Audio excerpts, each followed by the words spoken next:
guys, it's me again. So today is Monday. Hopefully what I'm going to be doing today is going to save me time, definitely, and money. So as you know, I'm always looking at ways to save money, to save time, especially at this time of year. And I know a lot of people do this for their kids' school lunches, but I don't need to do that because my son takes in hot food. And I do his meal prep in another way. I cook the food, I portion it up, freeze it, take it out the night before to defrost, reheat it, and off he goes. Great. And then I was thinking maybe I could do that for me, for my lunches, because like on days that I go to the allotment, I drop my son off at school, I come home and I want to go straight away, and then I've got to make my lunch, sort that out, and it's just like, ugh. And then sometimes I don't get to the allotment till 10 o'clock, and I could save myself at least half an hour there. And then sometimes I don't take anything with me, so I can just get straight off. Then when I get there, I get hungry, so come back, and that is a disaster when I come back, because I never end up going back to the allotment, because something always comes up.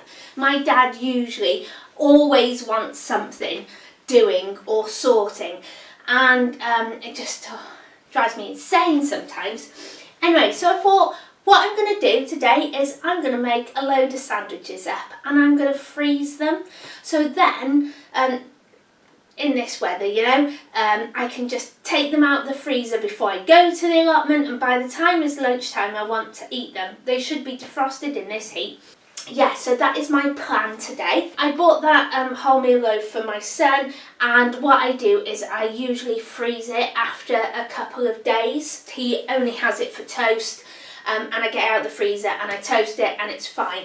But I haven't done that for some reason, and he's decided now that he wants cornflakes or crunchy nut cornflakes for breakfast and not toast. So I've got all this bread and I thought, right, I'm going to make some sandwiches with it. So I've got 6 rounds here, so that's 12 pieces of bread. Today I'm just going to do all the same filling, which is corned beef, cheese and pickle.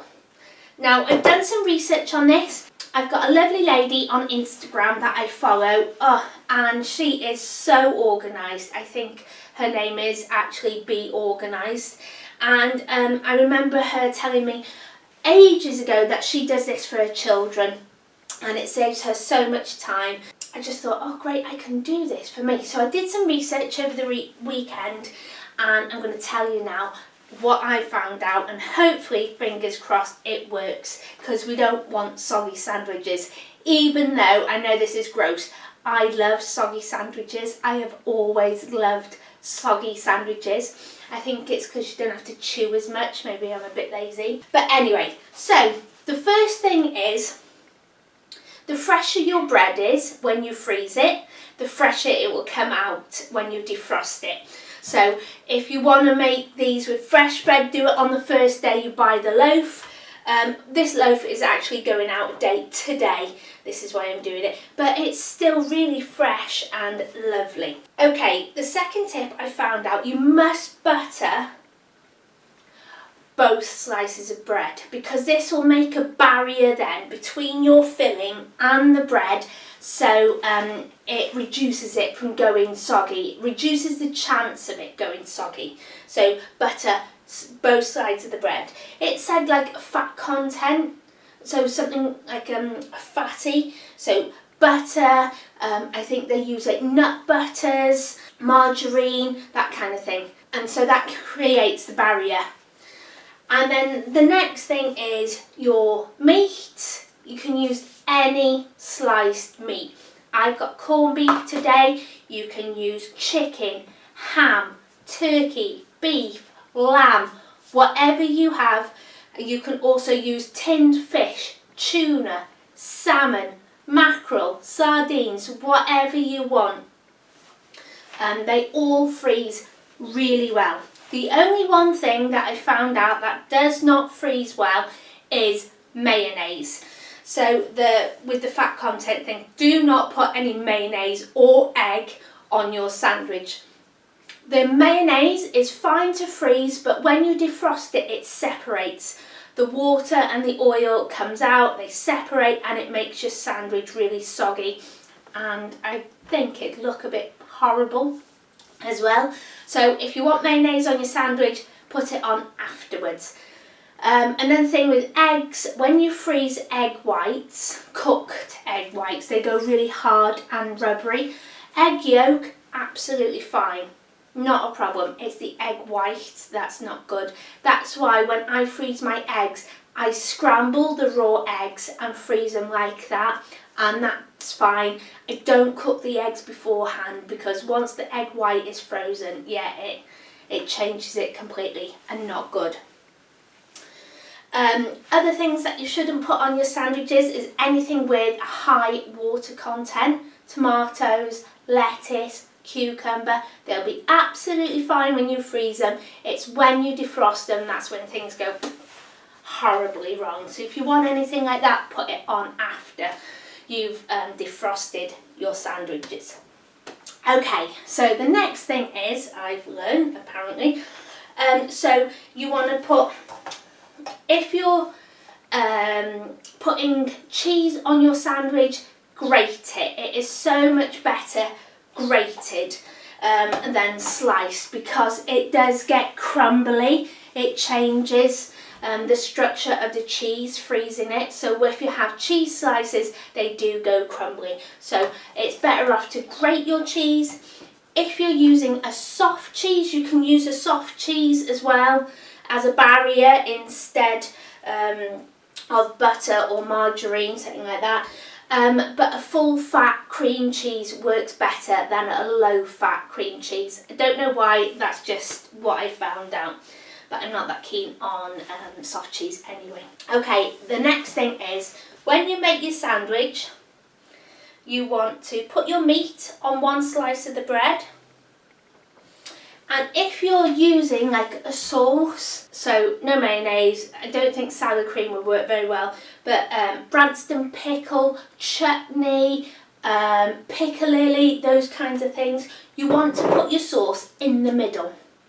So again, there is another layer or another barrier between your sauces and the outside. Tomato sauce, I think, would work really well. Yeah, so you don't want them. So you've got to put your sauce in the middle. So what I'm doing is my corned beef, then I'm going to put my Branston pickle in the middle of the sandwich, and then I'm going to get my grated cheese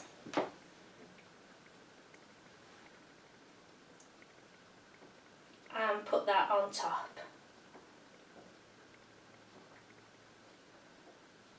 So if you're using like ham and pickle, you do a slice of ham, pickle in the middle, slice of ham, and then your bread.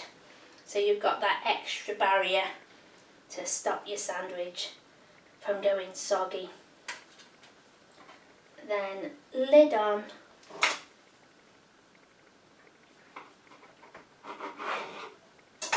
I'm just going to cut my sandwich in half in rectangles, not triangles, because I think it'd be easier to wrap up.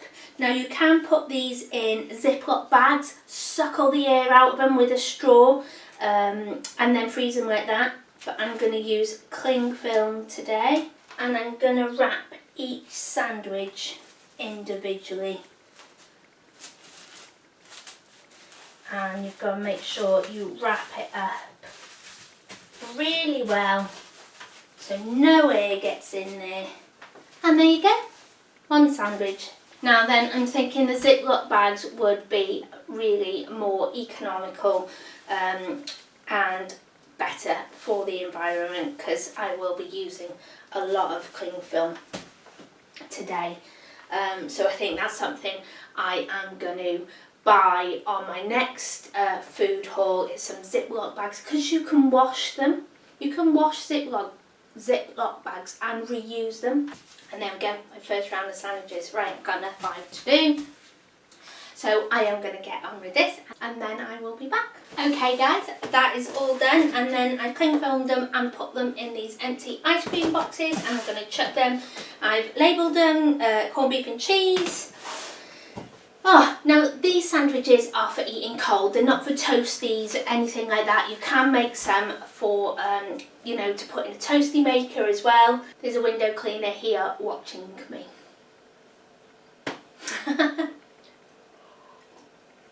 Scared me then because I'm in a first floor flat.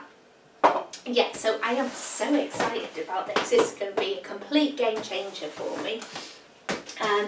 And now hopefully I am going to maybe make some of these up every week now, so I have a good stash in the freezer, because I seem to like think about what I'm going to feed my son all the time. I never really think about me. I know this is so lazy, but at night times if I can't be bothered to cook food for me, you know, I've got the ready meals for my son already frozen.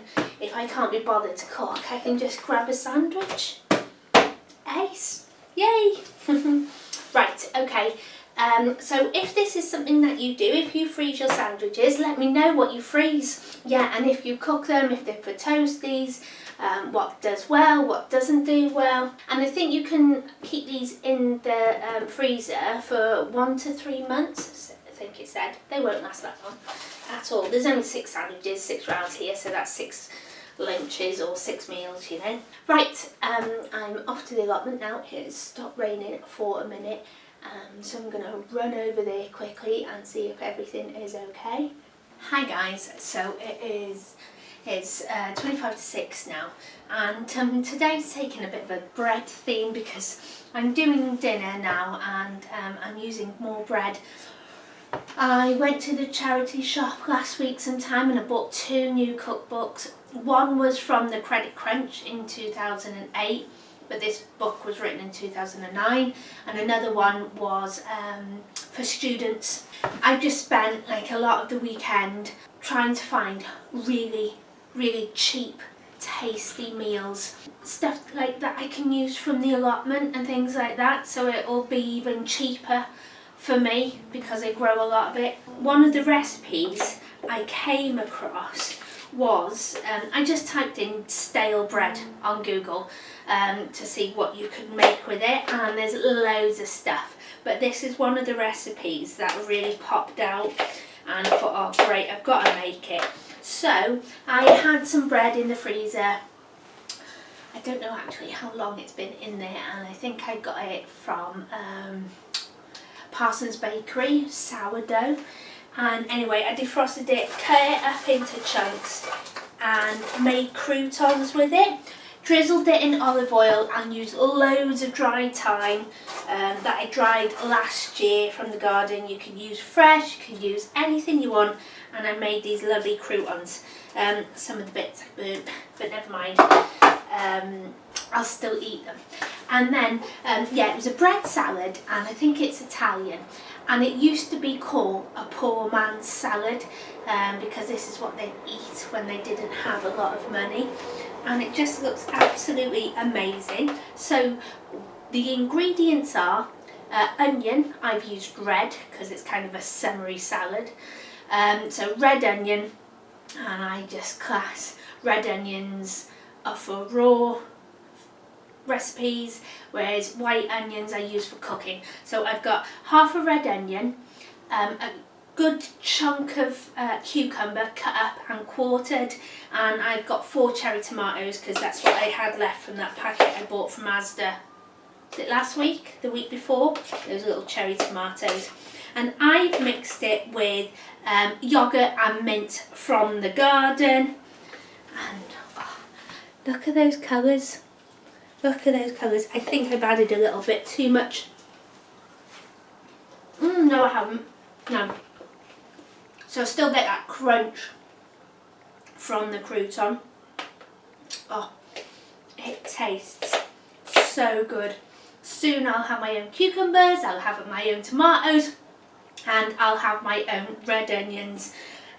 So this will just cost me pennies, and hopefully, oh, little stalk from the thyme, and hopefully I'll be able to get some bread, reduced price yellow sticker to use, or I'll get a magic bag.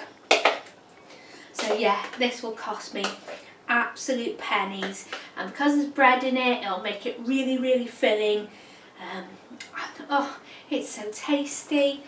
I'm cooking some belly pork tonight that I got from Asda the other week, and I'm marinating it in some hoisin sauce or something that I found in the cupboard. So I'm going to have a bit of that with this salad. My son is going to have some belly pork with some potatoes from the garden mixed with some sweet potato. That's what he fancies.